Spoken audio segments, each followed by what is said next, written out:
हरियाणा की हर अपडेट के लिए बेल आइकन दबाएं और सब्सक्राइब करें STV हरियाणा न्यूज। नमस्कार, सुपरफास्ट 100 में आपका स्वागत है। आपके साथ मैं हूं खालिद हसन।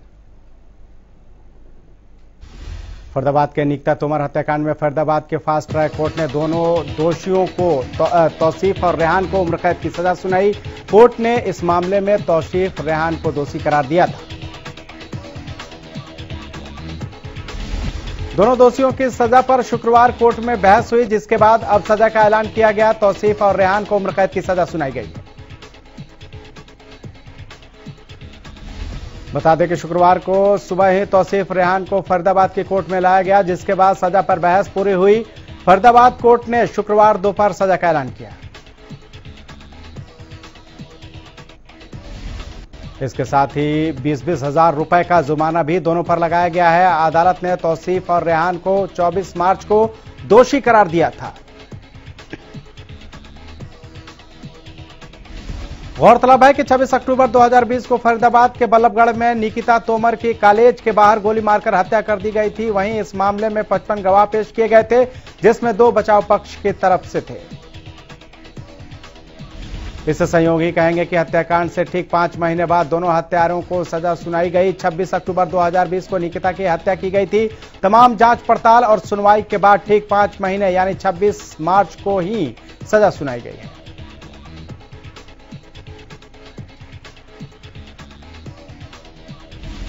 दोषियों को सजा के बाद निकिता के पिता ने बड़ा बयान दिया है। निकिता के पिता ने कहा कि उम्र कैद की सजा से संतुष्ट नहीं है, फांसी की सजा के लिए सुप्रीम कोर्ट तक लड़ाई लड़ेंगे।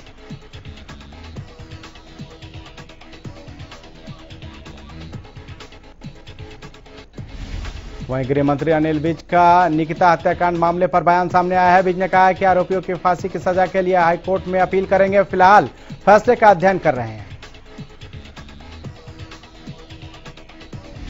कृषि कानूनों के खिलाफ किसानों का आंदोलन 121वें दिन भी जारी है। लगातार 121 दिनों से किसान दिल्ली की सीमाओं पर डटे हुए हैं और कृषि कानून को रद्द करने की मांग कर रहे हैं।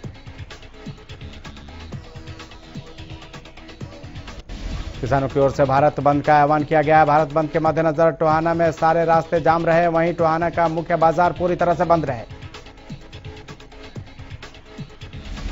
इस प्रदर्शन के दौरान एक कैंसर मरीज हिसार जाने के लिए आया, तो उसे किसानों ने रास्ता देकर जाम को खुलवा दिया। गाड़ी के जाने के बाद दोबारा से रास्ते को जाम कर दिया गया।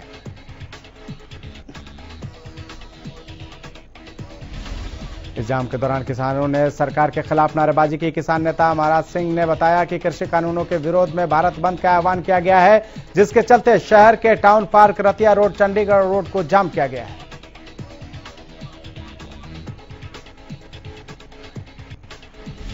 टोहाना के अलग अलग गांव में भी जाम लगाया गया है। किसानों का साफ कहना है कि जब तक सरकार किसानों की मांग नहीं मानेगी, किसान सरकार के खिलाफ अपना प्रदर्शन जारी रखेंगे। गोहाना में भी नेशनल हाईवे और स्टेट हाईवे को जाम कर विरोध प्रदर्शन किया गया। किसानों की ओर से गोहाना के चारों तरफ सभी नेशनल हाईवे को जाम किया गया।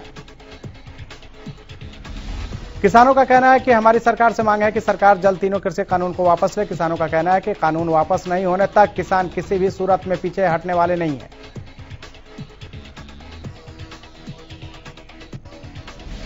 किसानों की ओर से किए गए भारत बंद के मद्देनजर कुरुक्षेत्र में चंडीगढ़ एक्सप्रेस रेलवे स्टेशन पर फंसी हुई है। किसानों की ओर से ट्रैक जाम करने के बाद यात्रियों को काफी परेशानियों का सामना करना पड़ रहा है। किसानों की ओर से बंद के बीच जीआरपी ने यात्रियों की मदद की। जीआरपी की ओर से यात्रियों को खाने पीने की चीजें मुहैया कराई गई।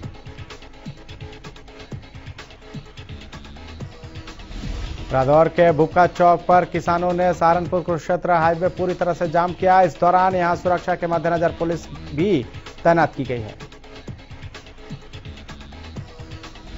भारतीय किसान यूनियन के जिला अध्यक्ष सुभाष गुर्जर ने बताया कि दिल्ली में जारी आंदोलन को पूरे 4 महीने होने पर संयुक्त किसान मोर्चा का भारत बंद का आह्वान किया गया है।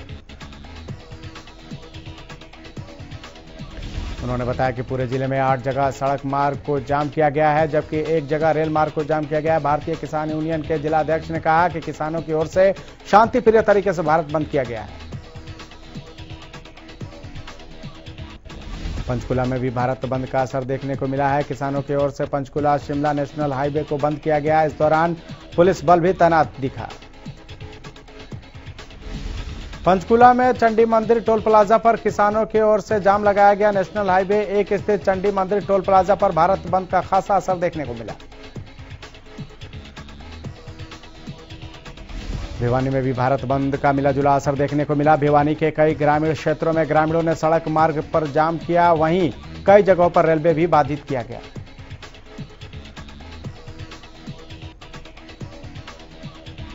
बहादुरगढ़ में किसान भारत बंद के दौरान रेलवे ट्रैक पर बैठे हैं। किसानों के इस फैसले ने रेलवे का परिचालन पूरी तरह से रोक दिया है। बहादुरगढ़ के असौदा स्टेशन पर किसानों ने ट्रेन रोकी। ये ट्रेन गोरखपुर जा रही थी।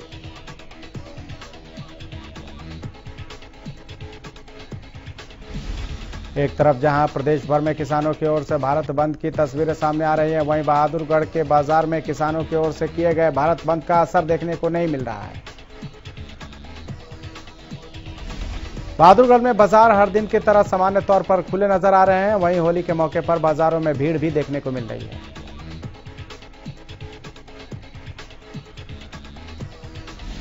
इससे पहले किसानों की ओर से सभी दुकानदारों से अपील की गई थी कि वो भारत बंद का समर्थन करें, लेकिन बाजारों में बंद का असर देखने को नहीं मिल रहा है।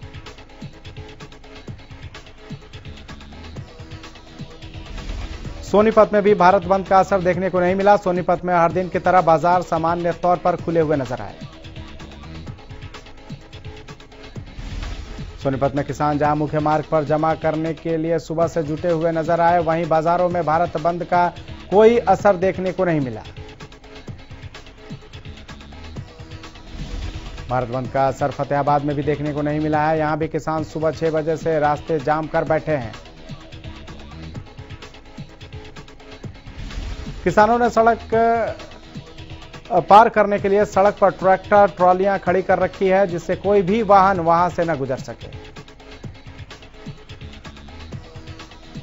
चरखी दादरी में संयुक्त किसान मोर्चा के आह्वान पर भारत बंद के दौरान किसानों ने फतेहगढ़ में रेलवे ट्रैक जाम किया। इसी के साथ किसानों की ओर से जिले में कई जगह रोड जाम करने का सिलसिला जारी है।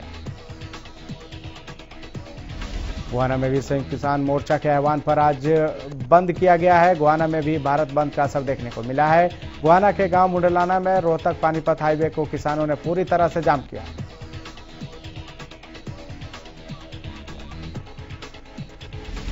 टोहाना में किसानों ने भारत बंद के मद्देनजर अलग अलग रास्तों पर जाम लगाया। टोहाना में भारत बंद के मद्देनजर मुख्य बाजार भी बंद नजर आए। किसानों की ओर से केवल इमरजेंसी सेवाओं को ही आने जाने दिया जा रहा है। इस दौरान किसान सरकार के खिलाफ नारेबाजी भी करते नजर आए। एक तरफ जहां किसानों की ओर से भारत बंद का आह्वान किया गया है, तो वहीं गोहाना में किसान और सामाजिक संगठनों ने मिलकर शहर में प्रदर्शन किया।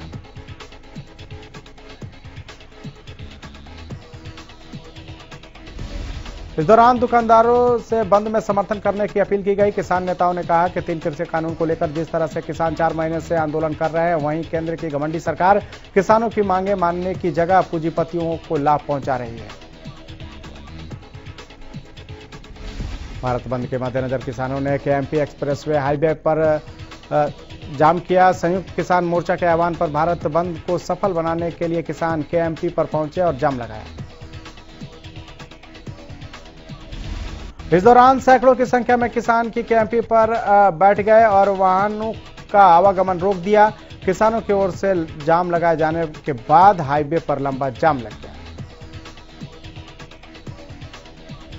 इन कृषि कानून के विरोध में किसानों द्वारा बुलाए गए भारत बंद के आह्वान पर किसान सड़कों पर उतर आए हैं। इस दौरान किसानों ने सरकार के खिलाफ नारेबाजी करते हुए तीनों कृषि कानूनों को वापस लेने की मांग की। फतेहाबाद में भारत बंद के आह्वान पर शहर भर में प्रदर्शन कर रहे किसानों ने लाल बत्ती चौक पर लगे बीजेपी के पोस्टर को फाड़ा और बाद में उसे आग के हवाले कर दिया। संयुक्त किसान मोर्चा के आह्वान पर शुक्रवार को हरियाणा और पंजाब दोनों ही राज्यों में बंद का खासा असर देखने को मिला। किसान सुबह से ही मुख्य सड़कों और रेल की पटरियों पर बैठे हैं। इस बीच गोला चिका से एक ऐसी तस्वीर सामने आई है जिसमें किसानों की दरियादिली साफ देखी जा सकती है। दरअसल बंद के दौरान किसानों ने एक एम्बुलेंस को रास्ता दिया। किसानों के भारत बंद का असर चंडीगढ़ में परिवहन सेवा पर काफी हद तक देखने को मिल रहा है। चंडीगढ़ में बस सेवा लगभग ठप है, जिसकी वजह से यात्रियों को काफी परेशानियों का सामना करना पड़ रहा है।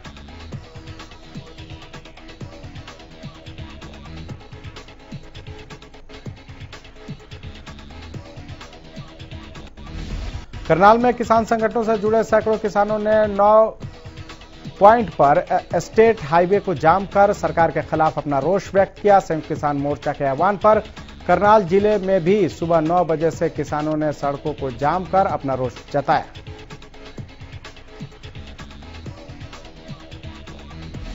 इंद्री इलाके में गेस्ट हाउस के सामने किसानों ने धरना दिया। स्कूली बच्चों, इमरजेंसी सेवाओं और सेना के जवानों के वाहनों को छोड़कर किसानों ने किसी भी वाहन को जाने नहीं दिया।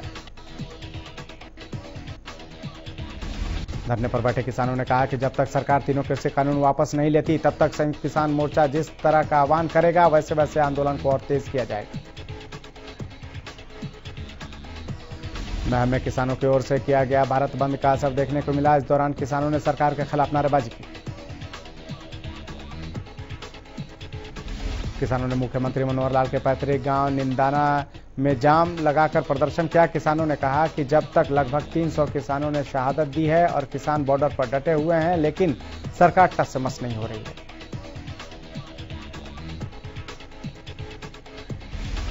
किसानों की ओर से भारत बंद के दौरान रोडवेज बसों ने भी अपनी सर्विस बंद कर दी। किसानों की ओर से ज्यादातर सड़कों को जाम करने के बाद रोडवेज सर्विसेज ने यह फैसला लिया।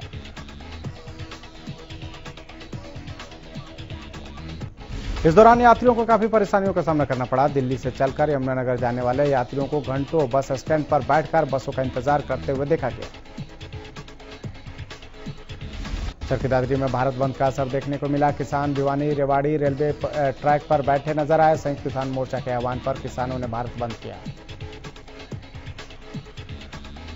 किसानों की ओर से किए गए भारत बंद में आशा वर्कर्स यूनियंस, हरियाणा रोडवेज के साथ साथ सर्व कर्मचारी संघ भी किसानों के समर्थन में नजर आया। इस दौरान पुलिस सुरक्षा में चाक चौबंद में नजर आई। भारत बंद का लोहारू में मिला जुला असर देखने को मिला। इस दौरान लोहारू से भिवानी और चरखी दादरी रोड को किसानों ने जाम किया। किसानों ने दिल्ली बीकानेर रेलवे के पास धरना दिया। किसानों का कहना है कि संयुक्त मोर्चा जो भी आगे के लिए आह्वान करेगा, उसी का वो पालन करेंगे।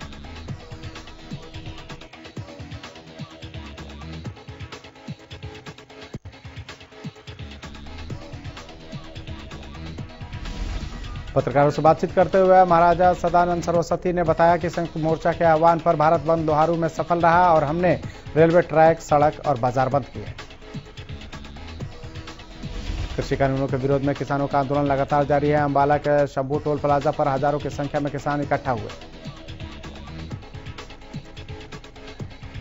किसानों ने आज भारत बंद का आह्वान किया है, जिसके बाद पंजाब से लगभग 1500 किसान दिल्ली के लिए रवाना हुए।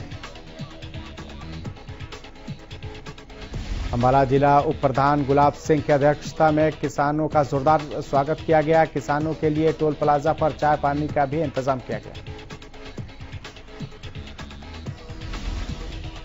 राहुल गांधी के ट्वीट पर गृह मंत्री अनिल विज ने पलटवार किया है। विज ने कहा कि गांधी परिवार का एक ही काम है कि देश की शांति को कैसे भंग किया जाए। विज ने कहा कि राहुल गांधी वो फायर ब्रिगेड हैं जो आग लगाने का काम करते हैं। गांधी परिवार मौका मिलते ही देश की शांति को भंग करने के लिए किसी भी प्रदेश में एक्टिव हो जाता है। वहीं राहुल के बेरोजगारी वाले ट्वीट पर विज ने कहा कि राहुल न तो अर्थशास्त्री हैं और न ही उन्हें ज्ञान है। सरकार की नीतियां कारगर रही हैं और सरकार ने कई बड़े पैकेज दिए हैं। किसानों के भारत बंद पर विज ने कहा कि प्रदेश में लॉ एंड ऑर्डर को मेंटेन रखेंगे। किसी को भी कानून अपने हाथ में नहीं लेने दिया जाएगा। देश में कोरोना वायरस ने फिर से अपना कहर बरपाना शुरू कर दिया। बीते कुछ दिनों से कोरोना रोजाना एक के बाद एक रिकॉर्ड तोड़ रहा है। पिछले 24 घंटे में कोरोना संक्रमण के रिकॉर्ड 59,118 नए मामले सामने आए हैं। पिछली बार 12 अक्टूबर 2020 को 59,000 केस दर्ज हुए थे। वहीं देश में एक ही दिन में कोरोना से 257 लोगों की मौत हो गई है। देश में सबसे बुरी हालात महाराष्ट्र की है, जहां 60% से ज्यादा मामले सामने आ रहे हैं। वहीं करीब 75% एक्टिव केस सिर्फ 3 राज्य महाराष्ट्र, पंजाब और केरल में है। महाराष्ट्र में पिछले 24 घंटों में 35,952 नए मामले सामने आए हैं और 111 लोगों की मौत हुई है। देश में तेजी से बढ़ते कोविड-19 के मामले को लेकर स्वास्थ्य विभाग ने अपनी कमर कस ली है। कोरोना को मात देने के लिए जिला स्वास्थ्य विभाग द्वारा निजी विश्वविद्यालयों में कोविड-19 के वैक्सीन लगाने के लिए शिविर लगाया गया, जिसमें निजी विश्वविद्यालय में कार्यरत स्टाफ और उनके परिजनों ने वैक्सीन का टीका लगवाया। स्वास्थ्य विभाग द्वारा लगाए गए शिविर में करीब 300 लोगों ने वैक्सीन लगाने का लक्ष्य रखा गया है। कोरोना के बीच 9वीं और 11वीं की परीक्षाएं संचालित हुई। इस दौरान परीक्षा शुरू होने से पहले स्कूल के कमरों को सैनिटाइज किया गया और स्कूल में पहुंचने पर बच्चों के थर्मल स्क्रीनिंग भी की गई।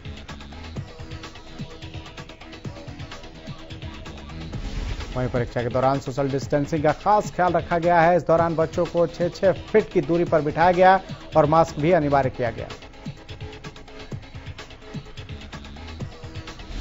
बता दें कि सरकार की कोरोना गाइडलाइंस के मुताबिक परीक्षाओं को संचालित करवाया गया है। पूरे मामले को लेकर स्कूल प्रिंसिपल शैलेश कुमार ने बताया कि सरकार की गाइडलाइंस के मुताबिक सभी कमरों को सैनिटाइज किया गया है और बच्चों के थर्मल स्क्रीनिंग कर टेम्परेचर नोट किया गया है।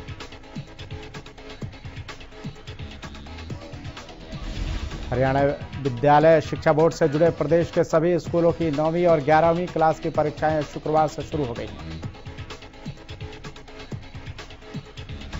शिक्षा निदेशालय हरियाणा के निर्देशों पर कोविड प्रोटोकॉल के तहत नकल रहित परीक्षाओं का संचालन करवाए। ये परीक्षाएं 26 मार्च से शुरू होकर 16 अप्रैल तक प्रदेश के स्कूलों में आयोजित करवाई जा रही हैं। इन परीक्षाओं के लिए पेपर शिक्षा बोर्ड ने तैयार किया है। प्रश्न पत्रों की चेकिंग स्कूल में ही टीचर्स करेंगे। परीक्षाओं का परिणाम जल्दी घोषित किया जाएगा। हालांकि 1 अप्रैल से नए सत्र को शुरू किया जाएगा और बच्चों को प्रमोट करके अगली कक्षा में बैठने की इजाजत रहेगी, जबकि परिणाम बाद में घोषित किए जाएंगे।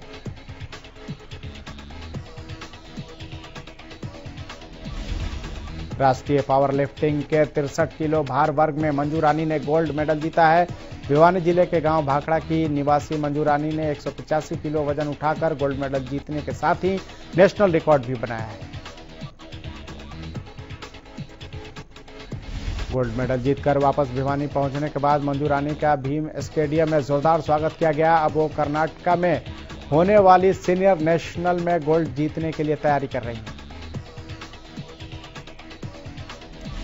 जिला एवं युवा कार्यक्रम अधिकारी कृष्ण ढाणा ने कहा कि खिलाड़ियों की बदौलत ही भिवानी को मिनी क्यूबा के रूप में पहचान मिली है। यहां के खिलाड़ी बॉक्सिंग, कुश्ती, हॉकी और पावर लिफ्टिंग में देश का नाम रोशन कर रहे हैं। नागल चौधरी में प्लेवे स्कूल के लिए महिला सुपरवाइजरों का प्रशिक्षण दिया जा रहा है। प्रदेश सरकार ने पूरे राज्य में 4000 आंगनबाड़ी केंद्रों को प्ले स्कूल में तब्दील करने की प्रक्रिया शुरू कर दी है।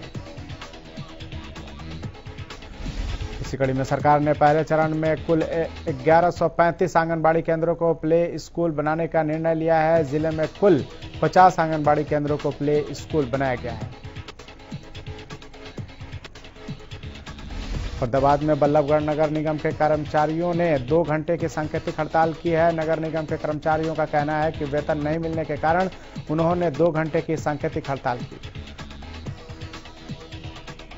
कर्मचारियों का कहना है कि उन्होंने कोरोना काल में भी पूरी लगन और ईमानदारी के साथ काम किया है। कर्मचारियों ने कहा कि अगर उन्हें जल्द तनख्वाह नहीं मिली तो वो हड़ताल को आगे भी बढ़ा सकते हैं। बहादुरगढ़ में एक किसान के तेजधार हथियार से गला रेतकर हत्या कर दी गई। बहादुरगढ़ बाईपास के पास मौजूद नया बस स्टैंड के पास किसान का शव मिला।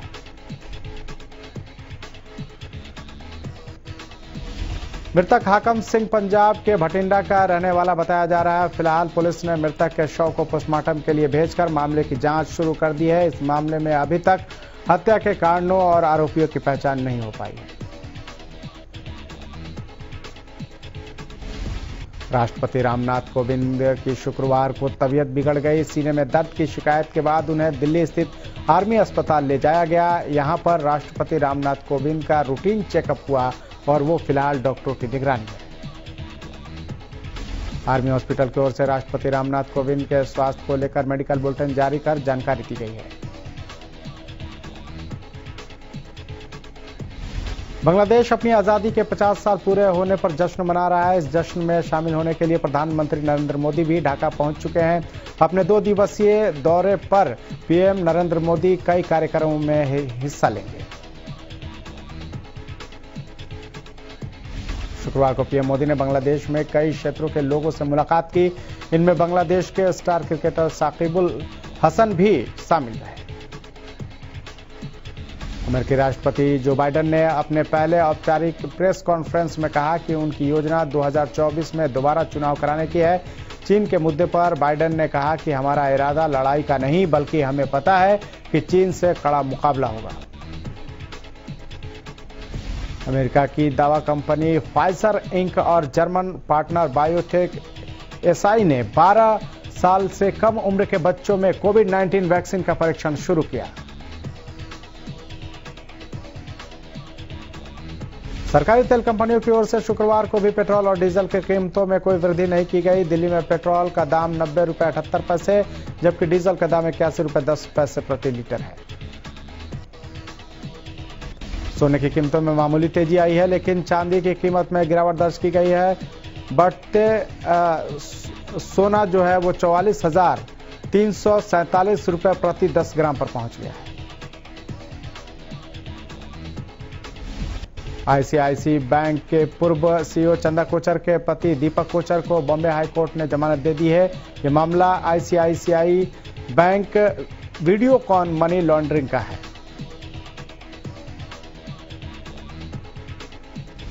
दीपक कोचर को पिछले साल सितंबर में ईडी ने गिरफ्तार किया था। पीएमएलए की विशेष अदालत ने 30 जनवरी को ईडी के आरोप पत्र पर संज्ञान लेने के बाद चंदा कोचर, उनके पति दीपक कोचर और अन्य आरोपियों को तलब किया था। भारत के स्टार बैडमिंटन खिलाड़ी किदंबी श्रीकांत ने शानदार प्रदर्शन करते हुए ओरलियांस मास्टर्स बैडमिंटन टूर्नामेंट के क्वार्टर फाइनल में अपनी जगह पक्की कर ली। लंदन ओलंपिक की कांस्य पदक विजेता साइना नेहवाल ने ओरलियांस मास्टर्स बैडमिंटन टूर्नामेंट के क्वार्टर फाइनल में प्रवेश कर लिया। संजय लीला भंसाली की अगली फिल्म गंगूबाई काठियावाड़ी की मुसीबतें लगातार बढ़ती जा रही है। गंगूबाई काठियावाड़ी को लेकर मानहानि के मामले में मुंबई की कोर्ट ने भंसाली फिल्म की लीडिंग लेडी आलिया भट्ट और लेखक को तलब किया है। अभिनेता मिलिंद सोमन कोरोना संक्रमित हो गए हैं। गुरुवार शाम ट्वीट कर मिलिंद सोमन ने खुद संक्रमित होने की